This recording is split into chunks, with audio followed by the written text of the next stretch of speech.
You are listening to Arts on the Air, a bi-weekly-ish interview show dedicated to Savannah, Georgia's artists, musicians, and authors. Each episode will feature a guest in conversation about their philosophy, practice, and current projects, as well as their thoughts on the state of the arts in our community of Savannah. Our theme music is a clip of Summer Nights by the Eric Jones Trio. It's provided by our friend Mark Chesanow, who plays with the Eric Jones Trio.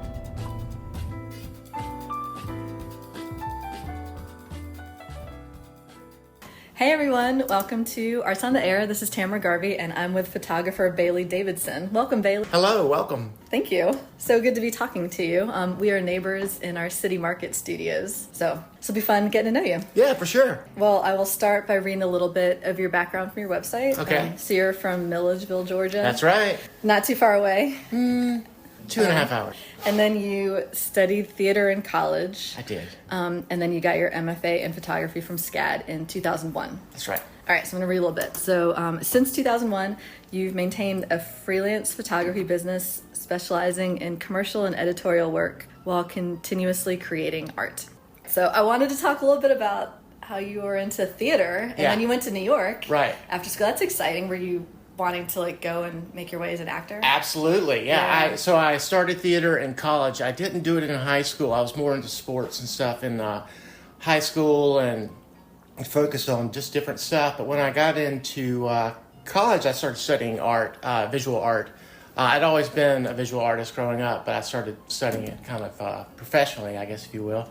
And one thing led to another. I went to some plays at the college and said, hey, this looks like fun. Yeah. I mean, everybody's having a great time up there, and what a fun thing it looks like to do. I got hooked. Yeah. My dad took me to Phantom of the Opera at the Fox in Atlanta, and I think that was really the deal breaker. I was like, okay, I'm gonna be serious about this. So your parents were supportive of acting? Well, yes and no. Okay. They were worried. Yeah. As they should be, you know. But they, yes, at the same time, they were very supportive. They let me follow my dream.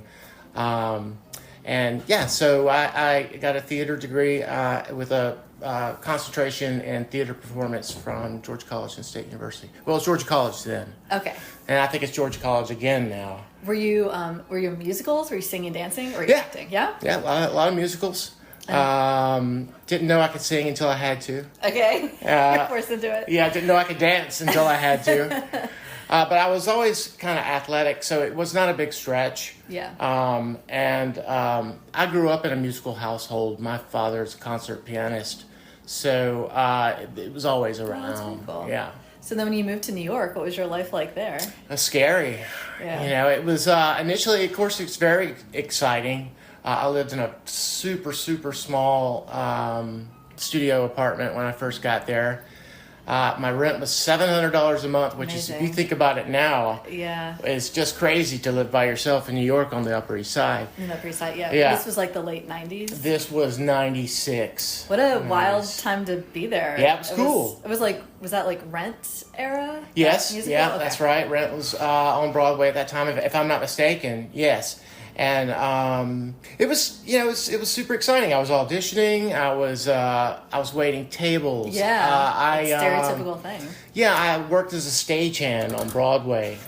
So there was a show called, it might have been off Broadway. It was called Tap Dogs, and it was like one of those like Stomp kind of shows where it was like athletic dancing. Yeah, these guys were from Australia. Yeah, it was very, very athletic, and it was a cool show. So I did stagehand work on that.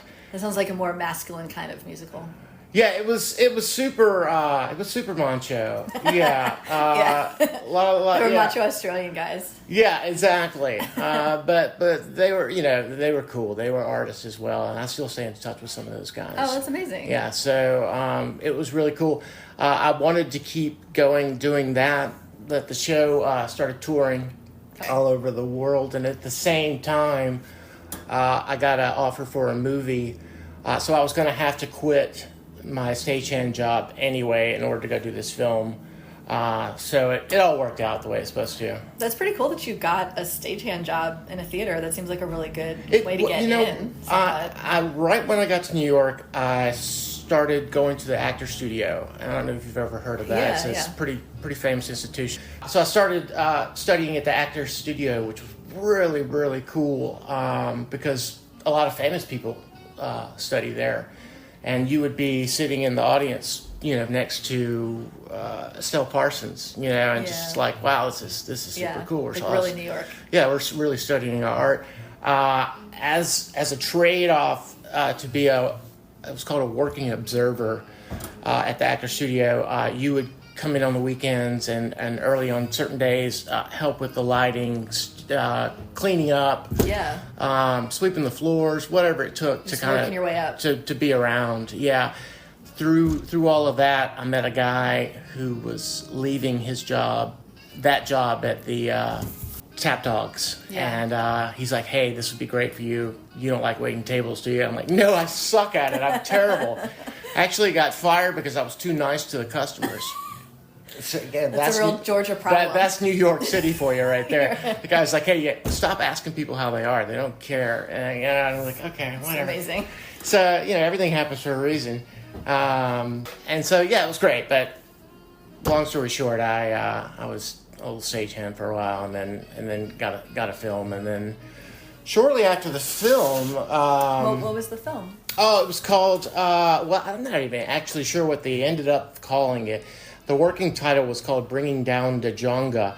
It was this comedy. It was a romantic comedy that took place in Old Saybrook, Connecticut. And we shot for about 2.5, 3 weeks, maybe. Yeah. It was a pretty good budget, independent film. It never got picked up. Okay. Won a couple of awards for various things. We were in the Tribeca Film Festival, but it was never picked up and and released. Released, yeah. Well, I'll see if I can Google it and find what the final title was. Yeah, if you, I think I have there's some sections of it on my YouTube channel. I think there's a reel up there of some acting stuff. Yeah. So that's always fun to watch. If you got like 30 minutes to kill and want to see me act like an idiot for 30 minutes. All right, so shout out to people if you want to delve into Bailey's YouTube channel. There you go. So you were in New York for, I guess, a couple of 2-3 years About or so? 3 years. And then I came down here in 99, 2000. Yeah, so at some point you decided to move here to go get your photography Right. degree? So I was, after the film in New York, I was a nanny in New York. I was an au pair to this great family. Yeah. I'm still in touch with. And their son was, he was 14, somewhere around there. He was old enough to kind of be on his own, but not old enough to be on his own in New York City. So they needed somebody to kind of pick him up after school and take care of the house, things like that. So I was doing that kind of stuff too. I was shooting a lot of pictures, and I've always kind of taken a lot of pictures ever since 1990 when my mom gave me a camera. And I had more time to do it then, and I really started focusing on photography. And what I started to do was do headshots for other actors. Oh. People that I knew, just in taking classes and things like that. Like, I need headshots. Crossover. Everybody needed headshots. So I figured out how to do that and do it well. And that just kind of one thing led to another. I started doing art shows. And it just, at one point, I think my dad called me in New York. He's like, "Hey, how's it going? Everything going well?" I'm like, "Yeah, I've been shooting a lot of film. I got all this film to develop and everything." He's like, "Hey, what are you right now? Are you an actor or are you a photographer? Because it seems like you're a photographer." And I was like, let me think about that for a minute. I'm like, that's never really presented that way because I was not auditioning a lot. Yeah. I was living in New York, had a great time. Don't get me wrong. Yeah. But was focusing really kind of more on photography and art. And I don't know if it's because New York City was so intangible as an actor. It can be overwhelming, especially if you're from the South. New York City can do a number on you. The perfect example is getting fired for being too nice. We're nice. Yeah, and also in auditions, it's like you're just hearing no so many times. Well, that's true too. I'm sure it really no is. I should have it tattooed on my arm. I hear it so many times as an artist. I used to have a joke when I was finishing at SCAD, and my friends and I, we would be submitting our work for different open calls and group shows and stuff. And at the time, it was like before email was so big, so you'd get a letter in the mail, like you get a rejection letter. And I would always talk about that, like, I wanted us all to just pool all of our letters, all of our rejection letters, and like make a chain of them, and this chain could just stretch across the state. It would be like rejection across the U.S. Like, yeah. If all the artists pulled all the rejection letters, it would be incredible. It's something that you. It's a big part of your life, I think, as an artist, and in anything you do, performance art, visual art, it's a hard sell sometimes. So you were getting into art shows? Were these like they were kind of like rough, like Lower East Side, little like not artsy necessarily. things, I was dating a girl out in New Jersey, and I was kind of hitting that market out there, the Montclair area. I had a show, my first solo show at a gallery called. I don't even know if it's still around. It's called Frenzy or something like that. And that was really cool. I got a write-up in the New Jersey paper. I forget which one it was. But that was like my first solo show. And then I started doing like those art shows that travel into parks and things like that, like crafts fairs and things like that. So there'd be various artists there. Like where you just put up a folding table on yourself. Yeah, and maybe a couple of walls, and you sell your stuff that way. I started doing, really good at those kind of things. I found that people were interested in my vision of photography. Like they liked the way I saw things.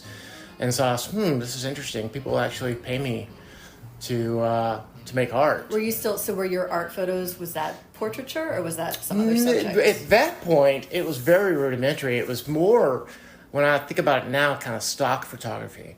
It was whatever I wanted to shoot. And if that was a house cat or if it was a landscape, if I made a cool image, I would show it. Okay. It was not, I didn't get into series and understanding bodies of work until I got into grad school. Yeah. When I was actually educated. You're forced to I was like, okay, what is a series again? I was so clueless. I mean, I've been shooting a good bit, enough to get into SCAD with my portfolio, but that's where it stopped. I was not doing any processing. I was not doing, no one was coaching me, or I didn't understand necessarily how the camera was working. I just knew it worked for me. I'm curious about your camera and the film. Was it a manual camera? Or? Yeah, it was a manual. So I just kind of trial and error figured it out. It was probably more expensive than it should have been. Yeah, like you weren't using all these capabilities of the camera. No, I was just like, why is that so bright? And why is that so dark? And let me figure that out, And so it was just, it was a lot of trial and error. I was assisting a little bit too with other photographers in New York, so I was learning slowly the commercial fashion side of photography, like lighting and how to control a shoot, and so things like that. Were I've done tons of assisting throughout my career, and every time I do it, I learn something. Well, that sounds great. The fact that when you were looking to be an actor, that you got this in of assisting at the theater and then looking to be a photographer, and then you start assisting photography. It sounds like that's sort of the way to do it, that you've been really good, like either really canny or really fortunate that you like get these cool kind of internships and are learning. Yeah, it's professionals. That's kind of the way it's done. Yeah, it's smart. It seems like, especially in photography and film world too, I think. One thing leads to another. So it was film photography, was it the era where you just like drop it off somewhere and they develop pretty much. It for you? Yeah, I was shooting a lot of film and having to pay to get it developed. I was just getting back 4x6s, and then it was a really cool lab that I used. It would occasionally throw an 8x10 my way, and I would go sell one of those, But it was so expensive. I think, if I would have continued that route, it would have taken me 10 years to get to where I was after just going to SCAD for 2.5 years or something like that. Yeah. And I took the slow route at SCAD. I could have got out a lot quicker, but I was having such a great time. I only took 2 classes at a time, I'll be honest with you. I wanted to get the most out of my money's worth. Does that make sense? I felt if I was just overloaded and trying to hurry up and get out of this, I wasn't going to get anything out of it. Yeah. I was also working at the school at the time in the photography department, so that took up a good 20, 25 hours a week doing that. So that was as much of a learning experience, like being in a class, as it was, anything else. It was just it was important to kind of do that work-study job at SCAD. I learned a lot by doing that, how to deal with people and understand people's problems and things they would come to have me problem solve and things like that. So when you were in New York and you decided to go to grad school, you came back to Georgia from I New York. did, and that was a very interesting story. May and Paul Petter are the founders of SCAD. They started SCAD back in the late 70s, 80s, or something like that. My parents went on a cruise down the Rhine in Germany, and they met the Petters on the cruise. They were on the same boat. Wow. And they started talking. They're like, we're from Georgia, yada, yada, yada. We're the Petters. They have SCAD in Savannah.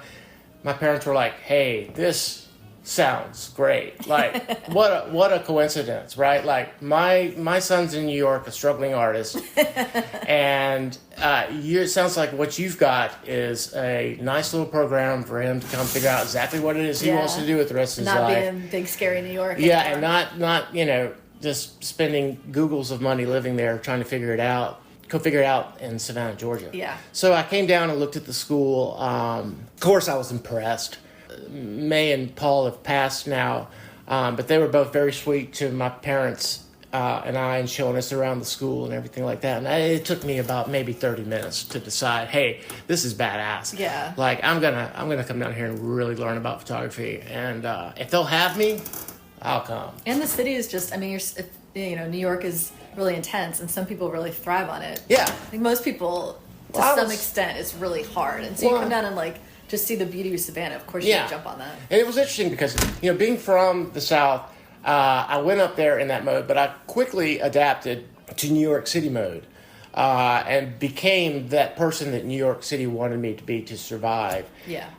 When I got back to the South after just 2.5, 3 years in New York, I was like, man, everything's so slow. It took me a while to get back to things. I remember being at the gas station and I listened to two guys have a conversation about nothing for about 5 minutes. I was like, I'm back in the South now. It's like they accomplished nothing. To strangers. Yeah, that's just what you doing? Nothing. Working hard? Nope. Me neither. And it was just back and forth. I was like, this is great, man. It's like it's back on like. I remember. Yeah, I did this. I was in Savannah for SCAD, and then I moved to New York for 7 years, and then I came back here. Yeah. And then when I came back here, I remember being like, to get back used to making eye contact with people when you pass them on the street and speaking to saying people. Hello or get back into that and not be like, oh my God, I enjoy that so much about Savannah. I love this city, and I speak to everybody, and you can tell who's from Savannah and who's not because they look at you like you're crazy when you say, hey, good morning, or nice to see you, nice day, and they're like, what? Yeah, if you're just walking, it's different for on Broad Street, but if you're walking around a residential area, then of course you're gonna say hello to someone you pass. Oh yeah, that just seems human. And I take that to wherever I go. To Europe and Switzerland a lot, and I get corrected a lot. Like, hey, nobody cares about. She's like, I'm like, but I was just walking past this person. I made eye contact with them. I have to speak to them, right?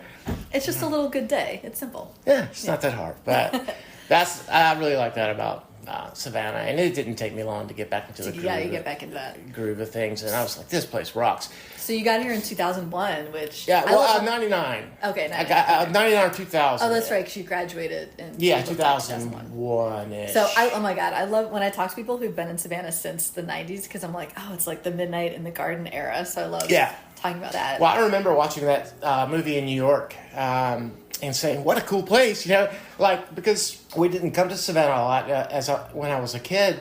And I didn't know a lot about it, and it's such a beautiful place. It's its own entity of Georgia. It's its own entity of the country. It's just like this little utopia. And I hope everybody doesn't go, oh great, I'm going to move there now. But it is. It's like it's a great place. Well, also, even though you just grew up in Milledgeville, which is close, but before that book became super famous, this wasn't like a place where people came for touristing anyway. So you wouldn't have. Yeah, I remember finding that so when interesting. You moved here right at the time that it was starting to become. Actually the movie had come out, and when I remember seeing the movie in the theater, and I thought, wow, what a great film! Of course, Kevin Spacey did a great job. But then I didn't know at the time that I would actually be living. That was before I knew that I'd be living in Savannah, funny. And so it's weird how that happens. When you moved here, what area of the city did you live in? The first place I lived in was the basement of the Flannery O'Connor house. Oh my God. So was that house not a tour? It was, but they rented out the downstairs. Wow. And we were, my dad and I were down here looking for places at some point, and we came across this place, and we went into the, it was a basement apartment, it's a little dark, so we were like, okay, you know.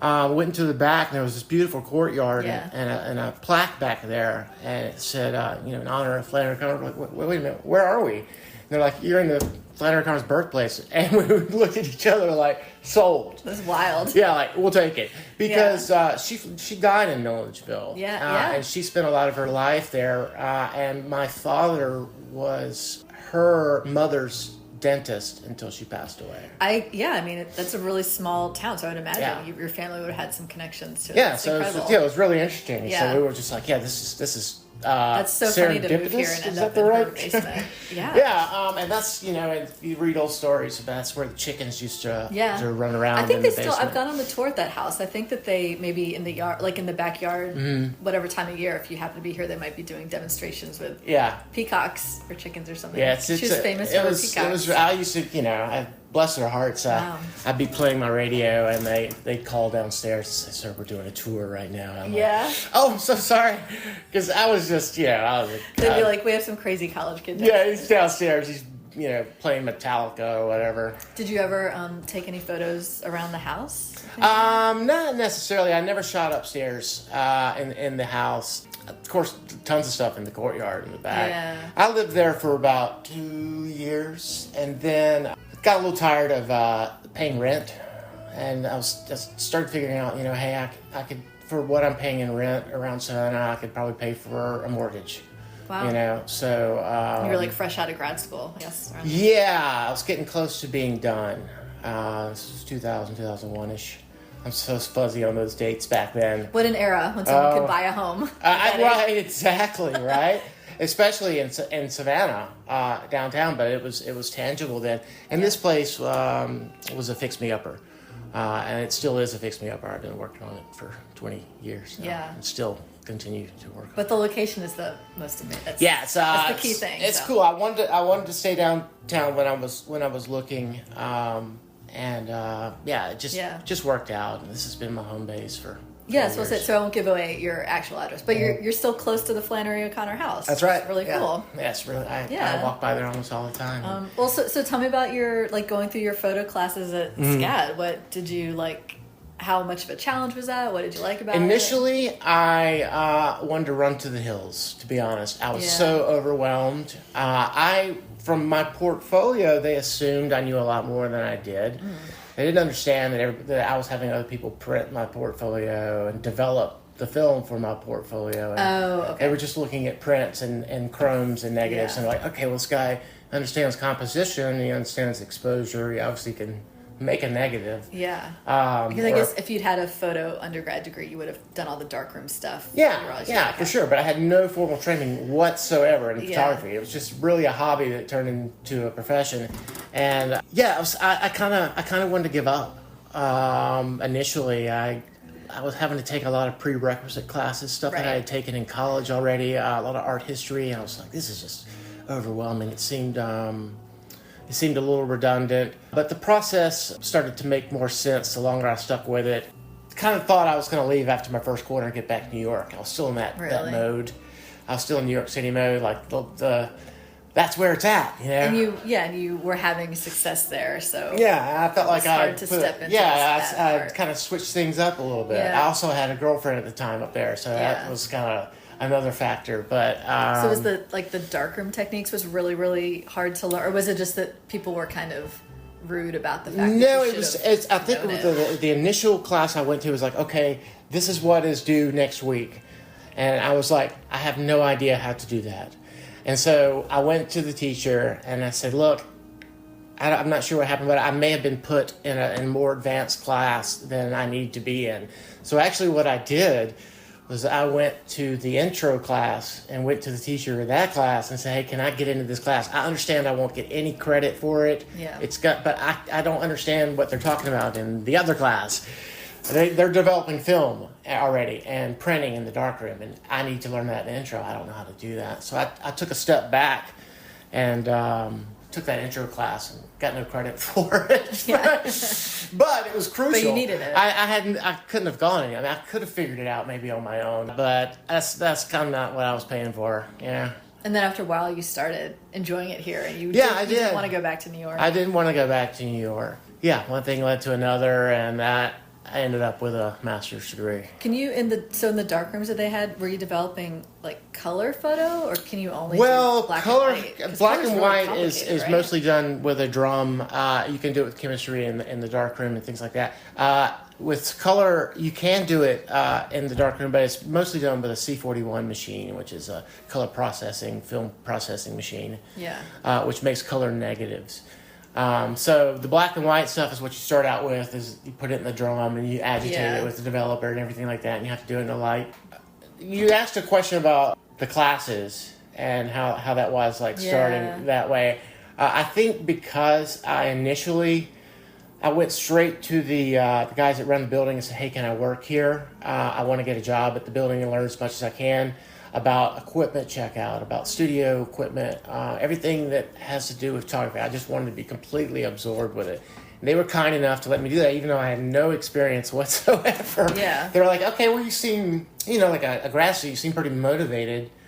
Let's give you a chance." And so that kind of excelled my learning a little bit too. It speeded it up. I was thrown into the fire, if you will. Yeah. Also, well, you're in grad school. You only have 2 years, so you're like you have to be really accelerated about it. Well, it's 2 years if you take 3 classes. Yeah, you're on the Bailey. Track. If you have no intentions of ever leaving Savannah, you can take your time. I think maybe if you never technically finish school, you never have to start paying your loans back too. Yeah, that's true. Right, that's right. Yeah. You can just kind of perpetually. So at some point, did you start to specialize in doing like portraiture and studio? Yeah, so that kind of thing? when I graduated, I knew that I wanted to work for myself, and so whatever that meant to do. Well, in a market like Savannah, you can't just say, "Hey, I'm a fashion photographer," or "Hey, I'm only going to do this," or "I'm only going to do that," because it's such a small market that you've got to kind of cover your bases. So I started out shooting weddings, family stuff, things like that. I did a lot of things for many years that I didn't necessarily want to do, but that was also to figure out that I didn't want to do those things. I did a lot of kind of photography that I decided later on in my career, it's like, okay, well, that's not my style, that's not my thing. I can start moving over in this direction and stuff like that. I do enjoy portrait work, editorial portrait work a lot. If I were to have like a story, somebody come to me with a magazine article, I'll say, okay, great, we need to go photograph so-and-so for this, to go along with this article. I love that stuff. Yeah. I love a challenge. Like creating a scene. Yeah, and creating a mood to go along with an article. Yeah. And that kind of thing. I probably shot over 100 weddings in my career. I figured out that I was not very good at it. Sorry for those 100 people that I photographed. No, I'm just kidding. They're probably all divorced. Yeah, I don't know what happened. They argued over the photos. The photos still exist, I can tell you that. Well, honestly, I mean, even I know that wedding photography is like sort of that people kind of joke about it. But I'm sure if you're like have training in photography and you want that to be your career, then even shooting weddings is still going to be more fun for you than like working in some office or having to wait tables or something. Yeah, absolutely. That's still 1,000% better. Absolutely. And the thing about weddings is it's a style, it's a craft, it's an art. I mean, you got to be good at it, and there's a lot of people that are really good at wedding photography, and they should do it. I didn't think that my stuff eventually was as good as their stuff, so I kind of started working my way out of it. Yeah. I'm like, that's okay to not be the best at everything. I shot more documentary style. It seems like the style started going towards like dreamy and overexposed and kind of things, and I was just not. It just wasn't my style. Yeah. And so I kind of eventually started moving away from weddings and families. The dynamics of dealing with families and things like that in photography can be very difficult. So what like clients did you start getting? What did your business go to? What was the question again? Like, what did your business go to when you were getting out of weddings? Oh, it started going more into kind of what I wanted to do, which was commercial commercial stuff for advertising, stuff for websites. I've done everything from industrial equipment to like fashion shoots. So would that be in Savannah there were enough clients, or were you having to travel? A lot of times I have traveled. I haven't worked just in the Savannah area. Yeah. I've been lucky enough to assist and shoot kind of all over the country, even a couple jobs overseas. So it's a fine line, being a freelance guy, you sit around a lot of times and you wait for the phone to ring. And sometimes it doesn't ring. Sometimes it does. And it seems like it comes in waves. Like everybody wants you all at once, and then nobody wants you for 3 months. And then everybody wants you again. And then it's an interesting life. Being an artist is an interesting life, isn't it? Yeah. I mean, it's tough. You're your own boss, to a certain degree, and if things don't work out, it's usually on you. Yeah, it's hard because you're doing the projects and like doing the work, and at the same time trying to market and like drum up the future business for when that project is over. Yeah, so it's managing. It's managing finances. It's all this weird stuff I never really thought about in owning my own business. So I'm curious about, in the early days when you're like doing either wedding photography or commercial shoots, and I'm assuming it's in color, right? It depends. So like, are you still like submitting your photos to someone to get it printed? Like, how does that work once you're a professional photographer? Well, it really depends. Back when I first started out and I had access to darkrooms and things like that, I was shooting a lot of black and white film and processing the film myself and doing it that way. Yeah. When digital started coming about, digital didn't really kick off until after I got out of grad school. Right. When that started coming about, I started shooting film and digital. So I would have both negatives and digital. And then when digital got a little bit better, I could start trusting it more. And then I would shoot completely digital stuff. Digital's great. You can make it black and white, obviously, if you want to. Yeah. You shoot everything in color. But just convert it to black and white. You can't necessarily always do that with color film in a successful way. There's this great film out there. I can't rave enough about it. It's called XP2, Ilford XP2. It's a color process black and white film. So you C41 process it, but it's black and white. It kind of comes out sepia on a color print. Started using a lot of that these days because I don't have access to a dark room anymore, and still like shoot black and white film. Yeah. So I wish there was a community darkroom. Do you ever? Golly, there might be. How hard would that be to get together some people and like the way that there's the Savannah clay spot and there's that other like community clay places? How hard would it be to get? I think it would not be hard. It would be expensive. It's the more analog photography becomes kind of obsolete, the harder the chemistry is to get, and the more expensive it gets. I don't know. It would be challenging to do that in a communal way, I think. But that being said, it'd be really cool if it was. Do you think it's obsolete, or do you think it's coming back? Because I feel like things are. Well, I shoot film. The pendulum swings back. And a lot of professionals still shoot film. I mean, let's face it. If you're shooting a 4x5 inch negative, that's a beautiful thing. It's going to look way better than a digital.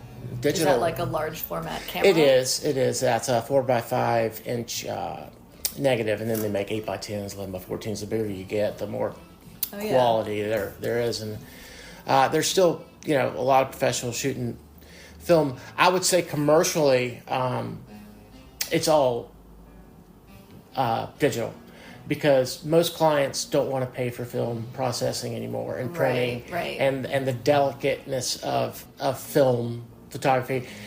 So much easier just to have that digital file and manipulate it that way. And that you can just take millions of shots, I guess. Yeah, and let's face it, you can shoot a lot more these days for same amount of money, if not a little cheaper. Because and I'm always with clients, I'm like, no, let me shoot a few more, and they're like, don't you have it? I'm like, but it's digital.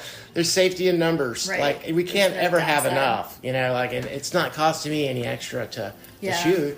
So I'm curious, that in these years, when you got out of grad school and you started building your freelance business, were you doing sort of fine art things around town and like being in shows and stuff? Yeah, I was always. What kind of galleries were there around? What were you doing? In Savannah? Yeah. Golly, my first solo show in Savannah was probably my thesis show.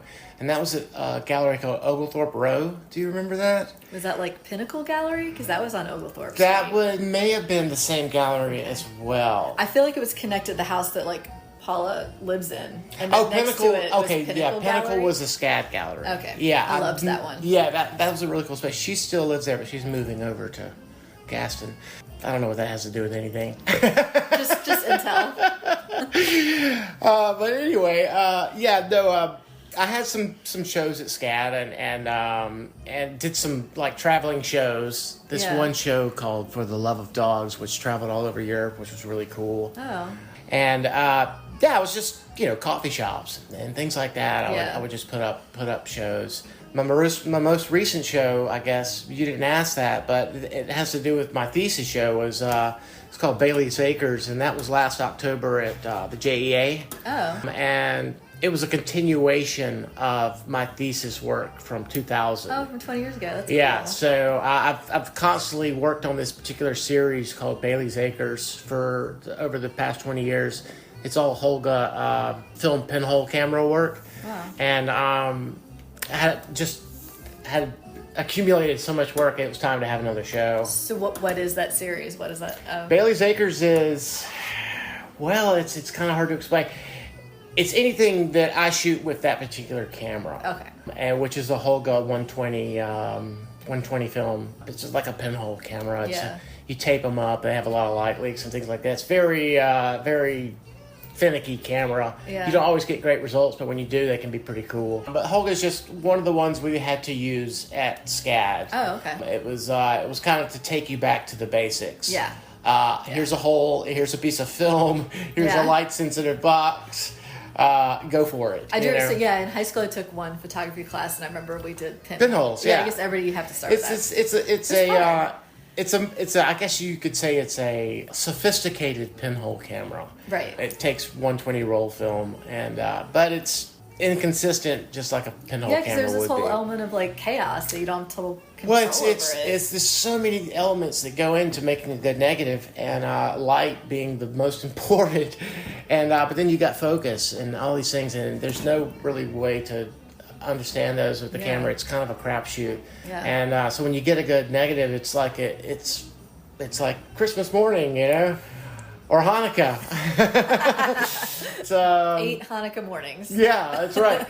It's just a wonderful thing. I still enjoy that excitement of getting the film back and looking at it and going, oh wow, look, there's I took that 2 weeks ago. I've forgotten all about it. Yeah. As opposed to digital, where it's just like, okay, let me go ahead and just follow this. Yeah, really people quickly. who grew up after, you'll never know the feeling of like dropping off your film and getting it back. And maybe waiting. Also, maybe some of the photos on there you'd taken months or like a year ago. Yeah. Like you get it back and you're like, oh, look at that. Oh, I remember that. Yeah, it's like incredible. Yeah, that's one of the great things about shooting film. Surprise. And I forget I'll have rolls that were developed or exposed, Yeah. and then 2 months later I'll develop them. Oh, that's great! I get to relive it all over again. Yeah, it's like being a goldfish, and you go around, and you're like, ooh, a castle. Ooh, a castle.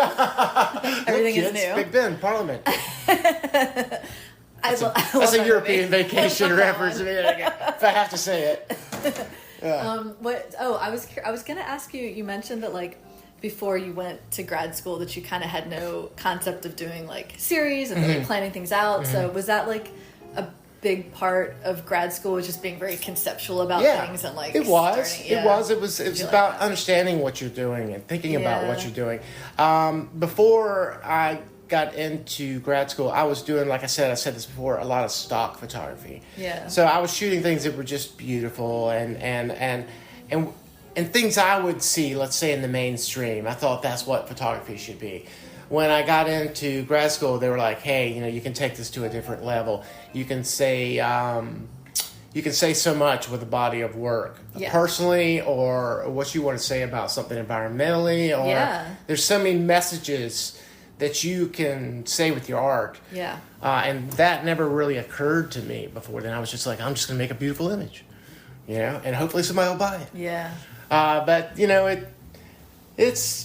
Then you got into telling a story. Yeah, and then I started to understand what like a series was and a body of work. Yeah. And consistency in your work, and understanding consistencies I didn't understand about my own work. Like, okay, I shoot like this. I do this in every picture. It's like you had to figure out what you like, what makes it yours, and what is your trademark kind of thing. Right. Whether it's like formal stuff or I guess conceptual stuff. Mm-hmm. I was going to ask you, on your website, there's a link where you have this other website. That's right. There's a couple sneaky ones in there, right? Yeah. So you have this one called Storyboards. Yes. That was inspired. Your work is inspired by David Hockney and Robert Rauschenberg, which is cool. Can you describe what this site is? What it is Storyboards is a series of images put together to make one. If that makes sense. I hope it does. Can you give a little example? Okay, so if I were to document my house, let's say, I could take one picture, right? And we could make our decision from that. Or I could take several pictures and we can make a decision from that. I could take several detailed pictures and we start to get an even more kind of understanding. So it's not necessarily a one literal image about a place or a thing. It's several images to tell a story. Yeah. Hopefully that's coming across right. David Hockney would do these things with Polaroids that would kind of give an understanding of lapse of time in a photograph. Like light changing kind of? Well, and like, photography is a split second. Well, how do you make it longer? He would take Polaroids and then he would take details of this entire room, let's say, and then put them all together in one image.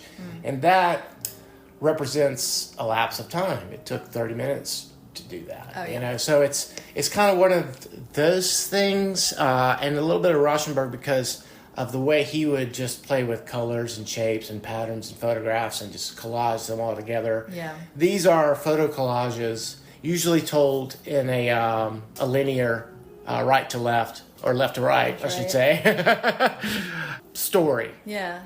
I think the best way to come to a conclusion about them is just to kind of look at them yourself, I like that you have these sort of like mid-century American painters that you're comparing your photography to. I feel like I don't hear a lot of photographers who have like painters that they compare. Yeah, to. well, I've always been a visual artist, so I'm not just limited to photographers. And of course, in grad school, we studied painters as well.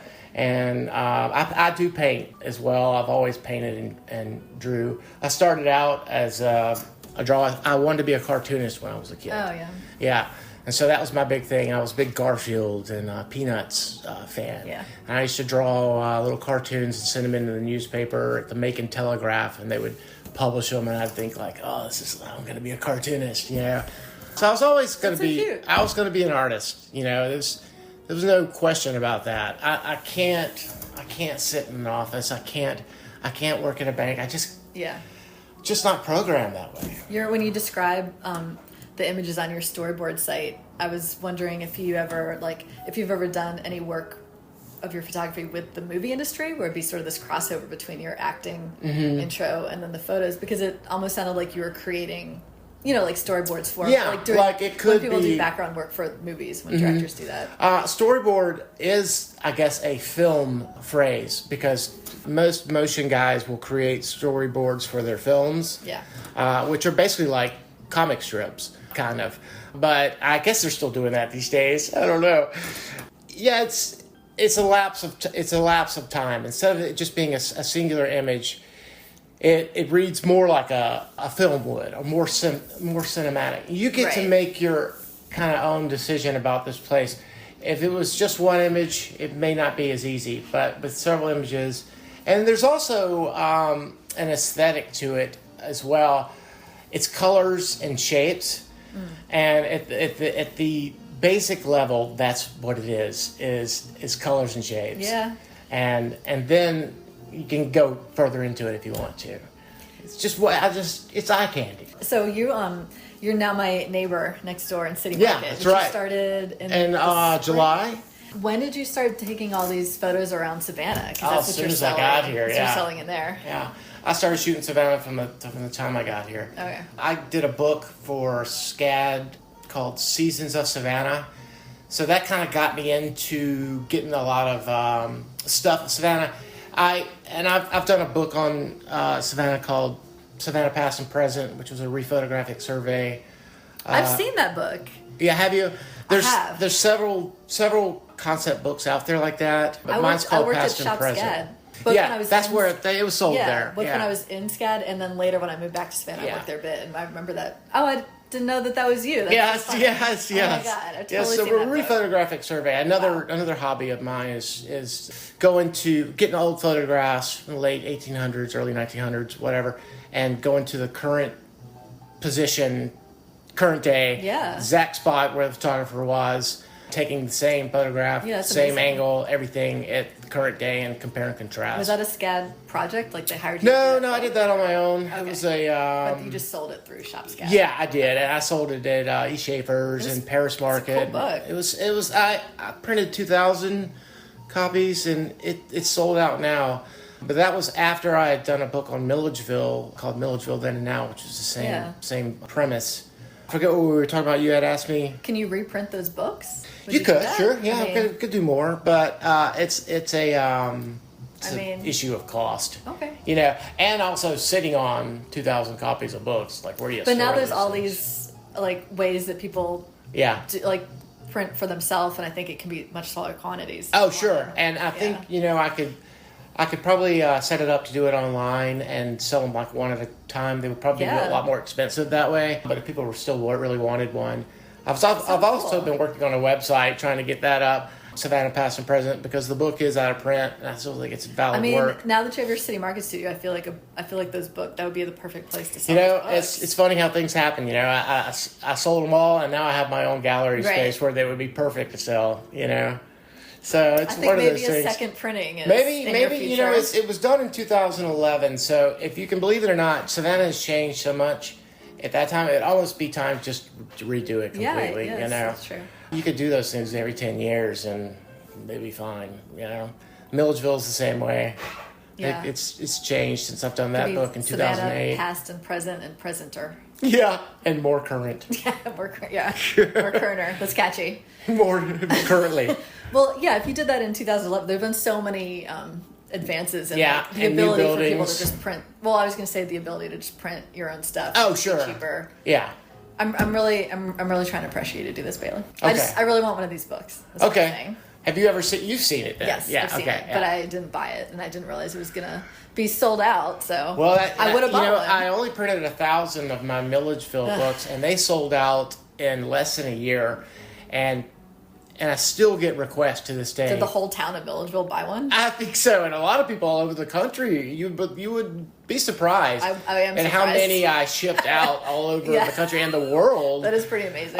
People who have a connection in Milledgeville, Georgia. And there was no book on Milledgeville like that beforehand. There's been comparison books about Savannah. I guess the Flannery O'Connor angle to compare Savannah and Milledgeville is sort of the most obvious, I guess. Yeah, for sure. Reason to write about both towns. Yeah, exactly. But so those were fun projects. They were passion projects. Yeah. I didn't retire on them, but a lot of it has to do with where you print it and your production costs, things like that, and whether you succeed financially on those kind of projects or not. So now that you have your City Market Studio and you're talking to customers and seeing what people want of Savannah, are there areas of town that you haven't shot yet, or areas of the region that you want to go out and shoot? I'm still figuring it out in that space. I'm trying to figure out exactly what it is people are looking for out of my space. I can assume what I would like if I was let's just say if I were to go to New Orleans and I were to come across a guy's gallery like mine and he had some original stuff in there. I would love that. That would be what I was looking for. So that's kind of what I'm going on. It's people coming into town and saying, I remember seeing this. It was such a beautiful place. I want to take this little memento home with me. So a lot of it's, I wouldn't say stock Savannah photography. It's unique Savannah photography. It's not always so literal. Yeah. There's a lot of detail things. You're trying to do not just the key. I want people to see how I see Savannah. Yeah. And I hope that translates into sales and success. I always feel when I walk around, or if I think about, because I always have this idea of millions of ideas of different themes of Savannah that I would want to paint, and it's hard to get around to doing everything. But when I'm walking around downtown, I think, it'd be really cool to do a whole series of paintings of doors or gates or basement apartments or like just details of things. Yeah, absolutely. I guess, and for a lot of your photos, I think is like that too. Like when you're looking into the gate of somebody's hidden garden, like or just simply just beautiful ironwork that you only see in details of Savannah. ironwork. You know, ironwork with this beautiful ivy draped over it. We've got so many things. I mean, I've been here for almost 25 years, and I still see beautiful, unique things that I haven't seen before. We have cool downspouts here. Some of the downspouts are they're really neat. Yeah, do a whole book of that. You certainly could. You know, I started doing a lot of detail work. I used to be on the board of the Downtown Neighborhood Association, and so I would be in charge of doing the gifts for the people who did the tour of homes every year. Oh yeah. And so what we would do is I'd sneak around and photograph their house and details about their houses and little things I thought were unique, and then we'd print them and present it to them in frame photographs as a gift. And so I started really understanding, like, okay, I'm missing a lot of stuff here. Like, there's so many. Like, I could stand in front of this house for 2 hours and photograph little detail things. Probably for them too. They were like, oh, I'm going to appreciate this. Well, and sometimes people would say, I've never noticed this about my house. You know, and it took you to come along and show it to me. It's really unique. So detail stuff is a great way to not be so literal about Savannah. And I mean, there's certain things that are, you just have to back up and photograph it. Like, let's say warm slow, for example. I mean, the best shot is straight down the middle. And so that's what you're going to see mostly, Yeah, like if you tried to go wacky with it and do a certain, then you're like, why am I even doing why am I trying? It's so perfect. It's so perfect, just the way it is. Yeah, I see that. Just don't try to reinvent the wheel sometimes. Not to shift gears or whatever, but I think you've done some music. You've done a lot of music festivals or concert photography or whatever. I'm a musician as well. I play drums mostly, but I also play guitar. I use the guitar mostly to write songs with. Not much of a guitar performer. I use it more of a tool. But I've played drums all my life. It seems like. What's your secret for taking cool photos of musicians performing? Oh my gosh, take a lot of them. All right. Take a lot because they move. They're moving so fast. And it's usually a low light situation. So I would just bump up that ISO to really high and shoot a lot. But no, I love photographing bands because I'm a musician as well. So like if a band comes to me and go, hey, we need an album cover, I'm like, oh, this is great. This is awesome. Because I can relate to musicians and I get along with them really well. You used to work at the talk shop. For the I worked for 7 or so years for the Savannah Music Festival in production. So backstage, lugging amps around. I was a drum tech for several years, so I would be in charge of setting up the drums, making sure that the musicians had the right drums. If they were performing more than once during the festival, they usually wanted to use the same drum kit. So it was a lot of organizing and just, understanding drums and being a drummer. It was not. It's cool you have like your acting and theater background and then the fine art and then also your music aspect. I can't get away from the arts. What a Renaissance person. Oh, man, let me tell you. How much time you got? I kind of saw on your social media, do you have a series that's being published in a magazine recently? Or called Black and White Magazine, which is a fine art magazine. I submitted some Holga work for that, and one of them was chosen to be published. Cool. Yeah, so that's really cool. Kind of, getting toward the end, do you have any maybe words of advice you would have for young photographers starting out? Oh my gosh. Shoot. Photograph. Just practice your art. You're not going to get any better by not making images. And I think I hear a lot of this from my professor friends at SCAD, is that they have a hard time getting their students to produce work.